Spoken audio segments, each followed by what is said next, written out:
Vitale, and on this episode of Laura in the Kitchen, I'm going to show you how to make pea and prosciutto risotto. It's so good, so easy, so impressive, cheap. But here's what you're going to need.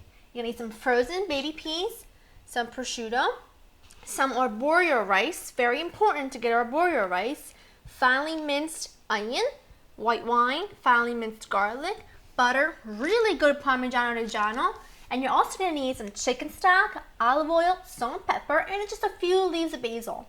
Now I've got all my chopping done, so let's go to the stove and start cooking. Alright guys, first thing you want to do is you want to have a nice, about 4 cups or so of chicken stock on a simmer. You might not need it all, but it's hard to tell. Sometimes you need more, sometimes you need less. You should need about 2.5 cups, but you always want to have extra just in case you run out of liquid. That's when you start to ladle in the chicken stock to the rice. It makes a nice creamy risotto. So you want to have it on a simmer. You don't want to have it boiling because it will reduce. So we have that taken care of. Over here I have a nice large high-sided pan with about a tablespoon of olive oil in there. It's nice and hot over medium heat. And I'm going to add my prosciutto in there. Now what I'm going to do, and I'm just going to cook it a little bit to develop its flavor a little bit more. Now I'm not using very much. I'm using just 2 ounces. It's thinly sliced and I've just chopped it up. This recipe makes enough for 2. It's a perfect little dinner. It's so quick, so easy, it's inexpensive. You could use bacon if you don't have prosciutto, always works. You know, obviously as an Italian, I have had a love affair with risotto my whole life. I mean, we have made so many different kinds. We make seafood risotto, we make this kind of risotto, we make fresh vegetable risotto, I mean, you name it. So little by little, I'm going to show you guys all the different variations of risotto there is, but this, without the peas and prosciutto, is your basic risotto bianco, white risotto, that you can use all the time. It's perfect as is, but you know, you always want to add a little more. You always want to make it a little bit more different, a little bit more unique. So that's what I've done. I've cooked this prosciutto in the olive oil just for like, what, 30 seconds? And it's developed its flavor. It's got a little more texture to it now. Now what I'm going to do is I'm going to remove it. Put it back into its little bowl. I have a little bit of olive oil left in the pan from the prosciutto. I'm going to add a tiny bit more, not much, and in with the onions. Here we go. Now these are nice and finely minced because the thing is, if you cut onions too big, too thick, they need a while to cook down. And this whole dish comes together in about 25 minutes, so it's pretty quick. Now, if someone once told me, if you can make risotto, you can make anything, because a lot of people don't know the proper way to make risotto.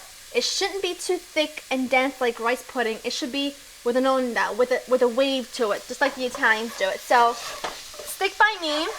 I'll teach you step by step how to make the perfect risotto. Cook the onions, medium-high heat, for about, I would say, 4 to 5 minutes. You want them to get translucent and cook down, and we'll add the rest of the ingredients. My onions are perfect. I've added another tablespoon of oil because it was getting a little bit too dry. So if that happens, just add a little bit more oil. I'm going to add in my garlic now. Saute that up for literally 30 seconds just to develop its flavor. Garlic is perfect. We're adding in the arborio rice now.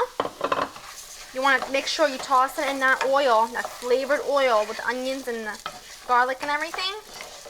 Beautiful. It takes about a minute or so, nice and coated. Adding in the wine. The wine's absolutely necessary, and it looks like a lot, but now what you're going to do is you're going to let this cook down for about 2 minutes. You want it to be cooked down quite enough before you add the chicken stock. My wine's cooked down perfectly. Now this is the time when you know to add more liquid. If you just take your spoon and run it back, and you see the rice start to move in like a wave, that's when you know you're ready for the second layer of liquid, which is going to be chicken stock. You're going to do this a ladle full at a time, giving it a stir. I'm actually going to season it now with a little salt and pepper. Woo! Check that out. The pepper wanted to go for a ride. Here we go. Little salt. Now that's what you're going to do. You're just going to keep on cooking it. And when the liquid's reduced enough that when you just take your spoon and it starts to wave in, that's when you know you're ready for the second layer. Don't let it go completely dry though. So keep an eye on it and keep doing this for about 20 minutes or so. And you should have a very creamy, thin risotto. Should not be thick at all. So you just keep doing that. Alrighty guys, almost done. We're almost at the finish line.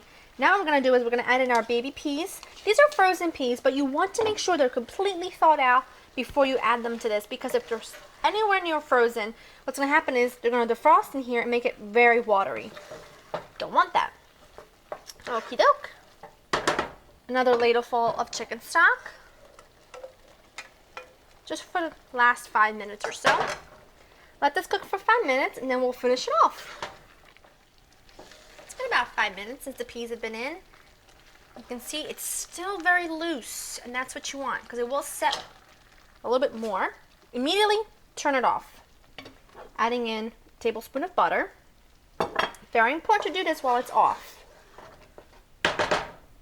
Adding in some fresh basil. Not too much because it will overpower everything. Adding back in our brown bits of prosciutto. And last but not least, really good grating of Parmigiano Reggiano. Oh yes. Give it a stir. That is perfect. All right, guys, let's go take it to the table and serve it up. Here we go, guys. It's perfect. This is how risotto should be. Nice and loose. Plate this up. I'm telling you, once you've gotten down, you know, how to make risotto, the possibilities are endless. There's so many different things you can do with it. Clean up a little bit. Final little sprinkling of Parmigiano. And there you have it. Step 1 on how to make the perfect risotto. Look at that. You and I are going to go on lots of adventures with risotto together. I'm going to show you so many different ways, but please try this recipe. You'll be so surprised in how few ingredients and simple techniques can just give you the most amazing results. To get this recipe and other recipes, check out my website, www.laureninthekitchen.com. I'll see you next time. Bye-bye.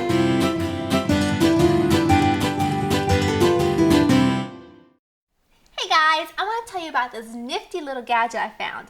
It's called a mag tag. It's a lost and found tag that I put on everything, my luggage, my keys, even my purse. Now, if your item with the mag tag ever gets lost, all the finder has to do is hop online, check out magtag.com, type in the ID number, and you will get an email and a text message telling you where your item has been located. Now, I don't know about you, but I love the fact that it doesn't reveal my identity. I always hated putting my address and phone number down on my luggage or my keys or my purse, because then that person that finds it knows where I live. You don't want to do that. That's the great thing about MagTag. It completely protects your identity. It is so useful, and they have had 80% success rates on returned keys. I mean, that's amazing, right? Now think about it. Your keys aren't really useful for anybody else, so they're going to want to return them. So do me a favor. Check out magtag.com. That's mag-tag.com. Check it out. I guarantee you, it's a no-lose situation.